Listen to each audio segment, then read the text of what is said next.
दोस्तों नमस्कार।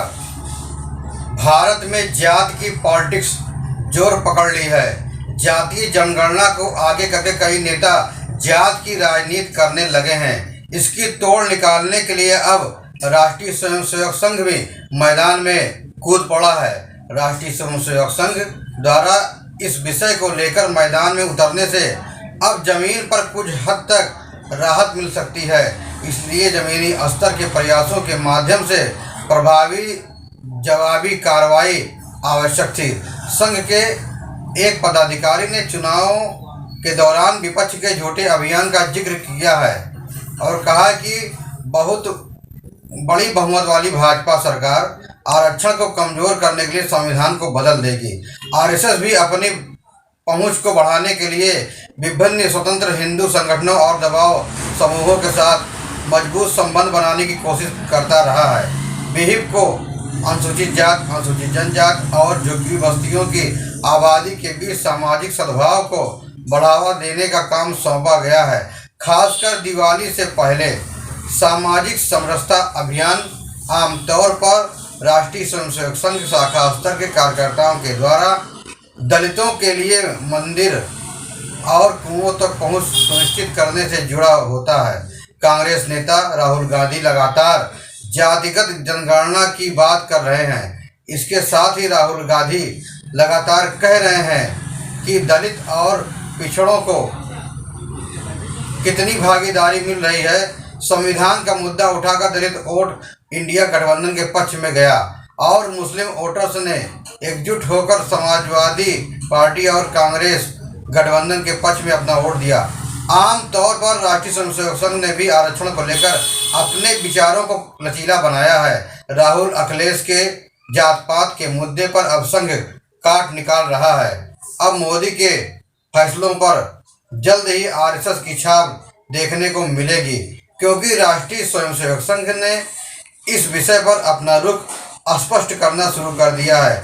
संघ के अखिल भारतीय प्रचार प्रमुख सुनील अंबेडकर ने जातीय जनगणना को लेकर जोरदार बयान दिया है। उन्होंने जातिगत जनगणना को देश की एकता अखंडता के लिए एक महत्वपूर्ण मुद्दा बताया है। उन्होंने कहा है कि इसे बहुत गंभीरता से लेने की जरूरत है। उनका कहना है कि जातिगत आंकड़ों का इस्तेमाल अलग अलग जातियों और समुदायों की भलाई के लिए करना चाहिए, राजनीति के लिए नहीं। उन्होंने जातीय जनगणना को राष्ट्रीय एकीकरण के लिए महत्वपूर्ण बताया है। इस बैठक में राष्ट्रीय स्वयंसेवक संघ से जुड़े 32 संगठनों के राष्ट्रीय स्तर के नेता भाग ले रहे थे।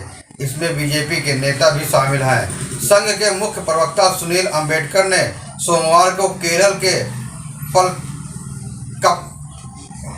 पलक्कड़ में जातिगत जनगणना को लेकर सवाल के जवाब में उन्होंने कहा कि हमारे समाज में जाति संवेदनशील मुद्दा है।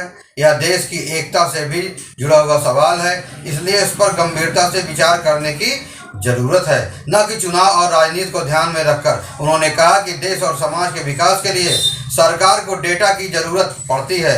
समाज की कुछ जात के लोगों के प्रति विशेष ध्यान देने की जरूरत होती है।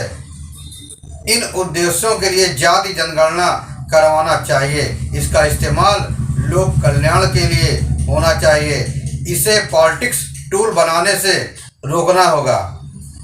जब दरअसल यह पहला मौका है जब संघ ने जातिगत जनगणना का समर्थन किया है। इससे पहले संघ के नेता इसे समाज को बांटने वाला बता रहे थे।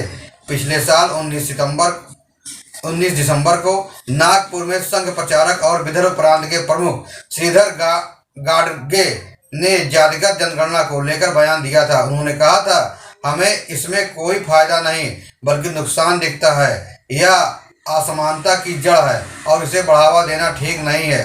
वो महाराष्ट्र विधानसभा और विधान परिषद के बीजेपी और शिवसेना शिंदे गुट के विधायकों के एक दल को संबोधित कर रहे थे। कुल मिलाकर जातिगत जनगणना पर भाजपा खुलकर अपने पत्ते तो नहीं खोली थी अभी तक, जबकि विपक्षी गण इस पर लगातार अपना पक्ष रख रहे थे। वहीं आरएसएस के इस मुद्दे पर खुलकर बयान देने से और सामने आ जाने से अब समझा जाने लगा है केंद्र सरकार जल्द ही जातिगत जनगणना कराने की घोषणा कर सकती है, या ज़रूरी भी है, क्योंकि हमारे पास आंकड़ा भी रहना चाहिए कि किस जात की संख्या ज़्यादा है, किस जात की संख्या कम है। इसलिए जातिगत जनगणना जरूरी है। फिर मिलेंगे नई जानकारी के साथ, नई खबरों के साथ। तब तक आप स्वस्थ रहें, सुरक्षित रहें। धन्यवाद।